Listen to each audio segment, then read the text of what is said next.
So this is my tutorial on how to drape a sari in my version of the Bengali sari. So you want to start first by getting the sari the right way around.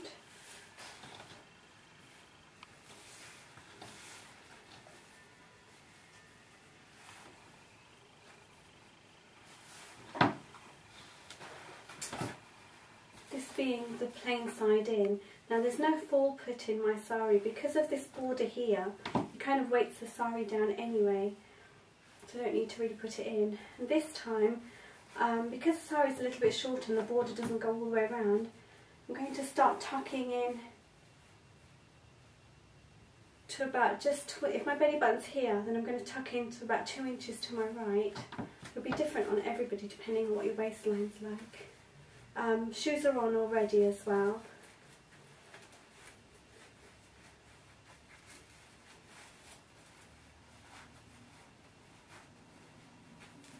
Or about here. And tuck all the way around as you would normally do.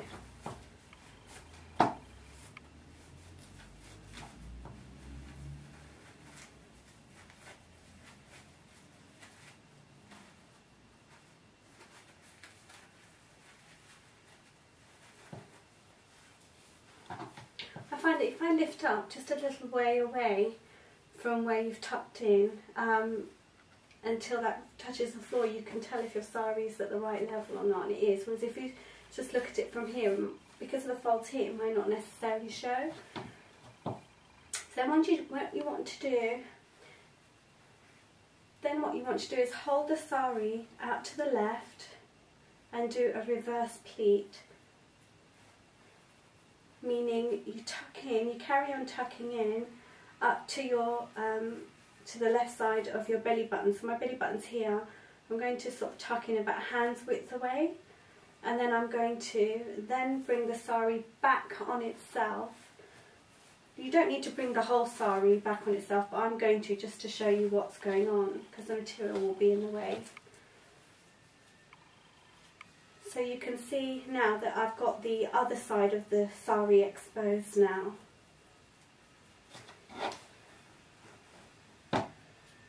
So there's this reverse pleat that's happening. I'm going to tuck that in here.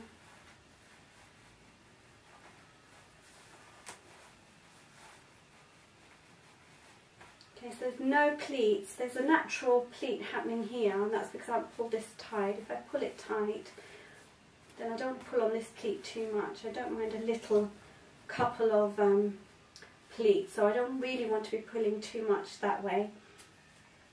Then with the rest of the sari, that's all the pleats that's going to be happening around the stomach.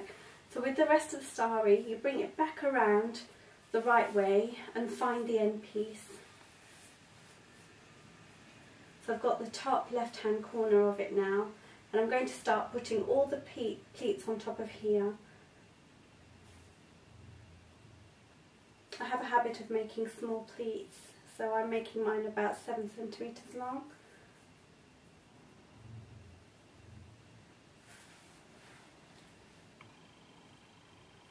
I'm going to take the pleats in hand at a place that's kind of manageable for me and place that down. So this is where you would normally pin it if you're wearing this the normal way. But I'm going to carry on picking this up, and as I carry on picking the sari up, I'm going to carry on making my pleats perfect. So each time I bring up, I pinch in the pleats just to make sure that they're all perfect. And I want to throw the rest of that over my shoulder and bring up again. And what I'm looking for is a stage where this bottom pleat here just touches the floor. So if I bring this back round, you can see that it's hanging on the floor here. But as I pull up, you can see it's beginning to take shape. And I'm going to carry on pulling it up till I get to a place where it just hangs just off the floor. You can see here it's still hanging a little bit off the floor.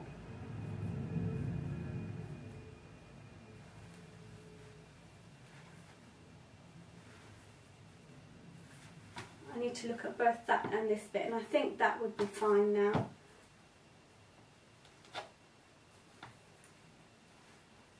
No, just a tad more.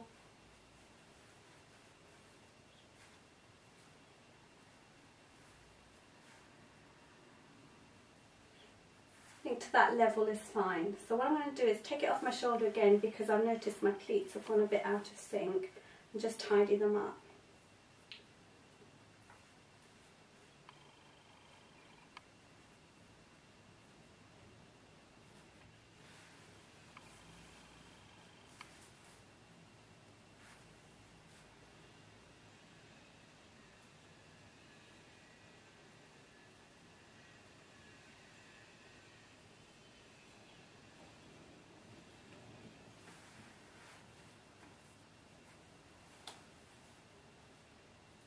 And then when you're ready, hang it to your left shoulder.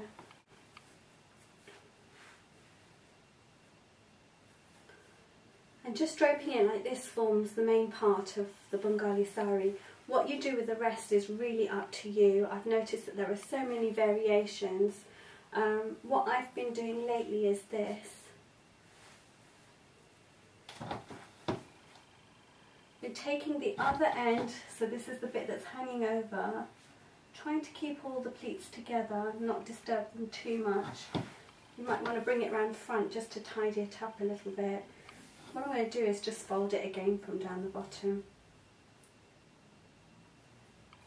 It's together on the opposite side. To make my life easier, what I'm going to do is just pin those together, because they can get really messy, and because I'm turning and twisting the material over different shoulders, I'm going to struggle with it, and it's just too long to fold. So you could do this at the very first stage as well. So I'm going to let that hang now that that pleat is over. I'll bring it round to my right shoulder and just place it on top of my right shoulder through my arm. So the back will form a little sort of loop scarf at this end, and then it just drapes over here. I kind of want it to fall quite low at this stage on this end, because I notice the Bengali palus on this side do fall quite low, and because I'm quite short as well, I think personally the longer I have the pallu, the less shorter I look. For example, if I brought it up, I think I look shorter, so I bring it down lower. I'm just going to pin that in place. Now remove the pin that you kept here just to hold those pleats in place. To take the inner part of the pallu, which is here,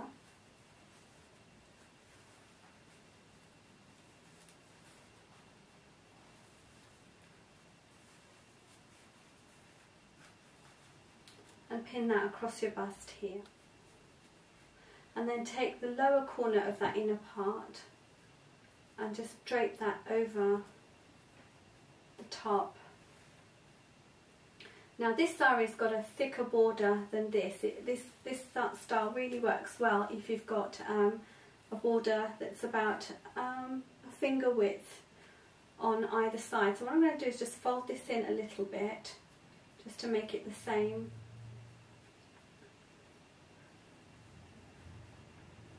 And then just pin that to the top shoulder here, just leaving a little bit of the cream showing through. I'm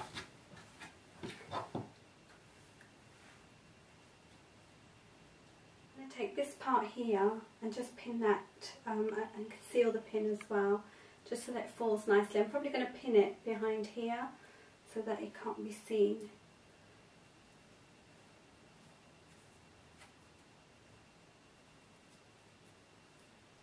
You might notice I'm wearing a plaster now, because the last pin I put in my shoulder, I poked myself.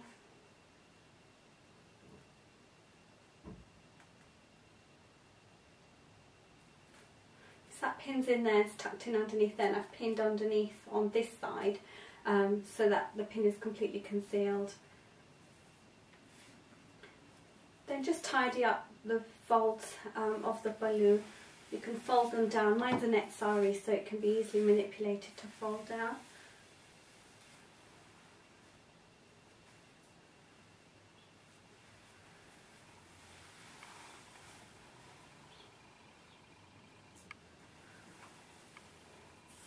Sometimes if you just run your hands through the material, you can actually create a fold just by doing that from the heat from your hands. If you find that that doesn't stay, you could always put a little pin in there. I try to avoid putting pins on the bits that hang down because they sometimes can be noticeable. And typically a set of keys would be hanging under here. Obviously I'm not going to do that. You could put a nice brooch here instead. Finish the look off now. I've put my jewellery on. I've got my necklace in. I've put Paranda in and a bindi in. So it just turned it into a bridal look. One of my bells has fallen off. And for the bag, if you want to cover your hair, you can take out the inner section. So the fabric that's part of the inner bit. So not disturbing that line of red there. Just pick that up. And place that over your head. So it's not going to work the way I've put it at the moment because this border doesn't go all the way around, but if we pretend it does,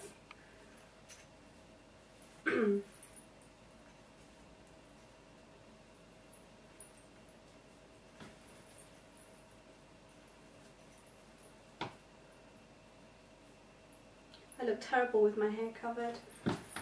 Then you would just place some safety pins or some hairpins in there and cover your hair with it. It would be better if you had a high bun just to set it off nicely from the top so that you get a nice shape from the top. But if you're just doing this generally, I know a lot of people do cover their hair. I haven't stuck my tikka down either.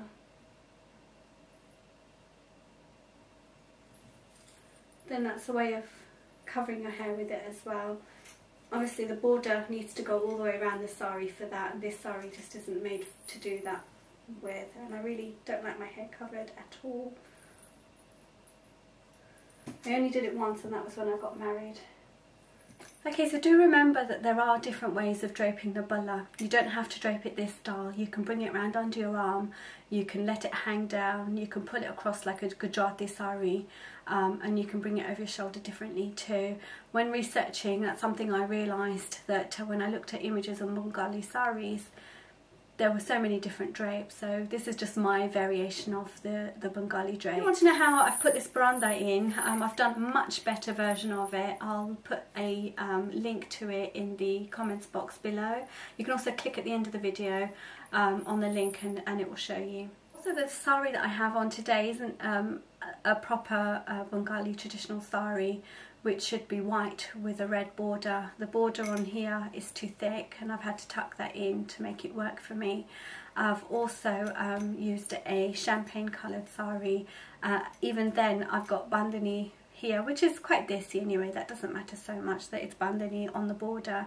But I've got a net saree, so I'll look a little bit fatter with net anyway. Net tends to puff out a bit more, so if you did this saree with if you did it with a traditional katan saree, then or a cotton saree, it's going to still look fat, I think. But if you do it with a soft Georgette saree, then that's going to just fall really beautifully. I think that's one of my best drapes that I like. Also crepe is quite nice too. But certain crepes, like low quality crepes aren't brilliant, but high quality crepes are gorgeous to wear and they feel just absolutely wonderful and lightweight. I've been asked to do the devdas style in particular. Now, looking at that, it's a completely different outfit. I don't even think it's a saree. I'll do that one in a saree form a bit later. It's a little bit more complex, and I think it's going to take a long time to explain it to you. But thanks for requesting this method of draping a saree. I hope it's useful to you, and I'll speak to you guys soon. Bye!